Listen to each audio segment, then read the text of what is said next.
ఇప్పుడు మీరు అన్నట్టుగా నార్మల్ గా ఒక రూమ్ కి ఒక 10x12 రూమ్ కి ఇప్పుడు మీరు చెప్పినట్టుగా ఒక 15,000 to 20,000 బడ్జెట్ లో బ్రహ్మాండంగా ప్రొజెక్టర్ సూట్ అవుతుంది. సెట్ సో అలా తీసుకున్నప్పుడు ఎన్ని మంత్స్ ఎన్ని ఇయర్స్ వాళ్ళు హ్యాపీగా దాన్ని వాడుకోవచ్చు? బ్రహ్మాండంగా ఒక 5-6 ఏళ్ళు అయితే వితౌట్ ఎనీ సింగిల్ ప్రాబ్లం వాడుకోవచ్చు. నేను యాక్చువల్గా ఎవ్రీ మంత్ మనం మార్కెట్లో ఆల్మోస్ట్ ఆల్ ఒక 100 to 200 నెంబర్స్ ప్రొజెక్టర్స్ వరకు సేల్ చేస్తున్నాం. ఆ విధంగా అమ్ముతున్నప్పుడు మాకు ఎక్కడ సర్వీస్ ఇష్యూస్ కానీ కస్టమర్స్ దగ్గర నుంచి వస్తాయి, కానీ చాలా మైనర్. ఇప్పుడు 100 ప్రొజెక్టర్స్ అమ్మాం అనుకోండి, 1 or 2 వస్తాయి మాకు.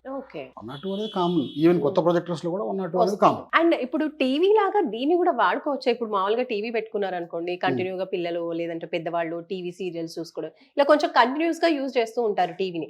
అలాంటప్పుడు ప్రొజెక్టర్ కూడా ఆ విధంగా యూజ్ చేసుకోవచ్చు. ఒక 4-5 అవర్స్ కంటిన్యూగా చూస్తే అట్లే లేదు, బ్రహ్మాండంగా వాడుకోవచ్చు. దీంట్లో కొన్ని సెలెక్టెడ్ మోడల్స్ ఉంటాయి. ఇప్పుడు లేజర్ ప్రొజెక్టర్స్ ఉన్నాయనుకోండి, కంటిన్యూస్ గా 5 hours 6 hours అంటే కంటిన్యూస్ గా రన్ చేసినా కూడా ఏ ఇష్యూస్ ఉండవు, ఏ ప్రాబ్లం ఉండదు. ఇప్పుడు నార్మల్ ఇప్పుడు మీకు చెప్పినట్టు 15,000 లో 20,000 ప్రొజెక్టర్స్ ఉన్నాయనుకోండి, ఒక 4 hours ఒకసారి ఒక 5 నిమిషాలు 10 నిమిషాలు గ్యాప్ ఇస్తే లైఫ్ ఎక్కువ వస్తుంది. మనం డైరెక్ట్ గా కంటిన్యూస్ గా ఇప్పుడు సపోజ్ బార్స్ లో ఇప్పుడు IPL వస్తుంటది, అప్పుడు కంటిన్యూస్ గా ఇప్పుడు 6 o'clock నుంచి స్టార్ట్ చేస్తే రాత్రి 11 o'clock వరకు కంటిన్యూస్ గా ఆన్లో ఉంటుంది.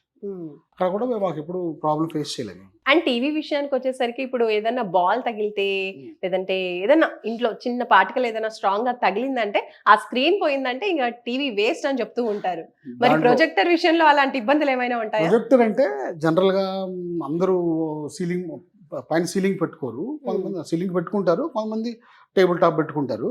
కానీ స్క్రీన్ మీద ఏం చేసినా కూడా ఏముండదు. అది గోడ పైన వాల్ మీదనో లేకపోతే ఒక స్క్రీన్ మీదనో మనం పిక్చర్ వేస్తాం కాబట్టి ఆ స్క్రీన్ క్లాత్ కదా, దానివల్ల మనం ఏదైనా పడ్డా కూడా అదేముండదు, అది కూడా ఖర్చే ఉండదు.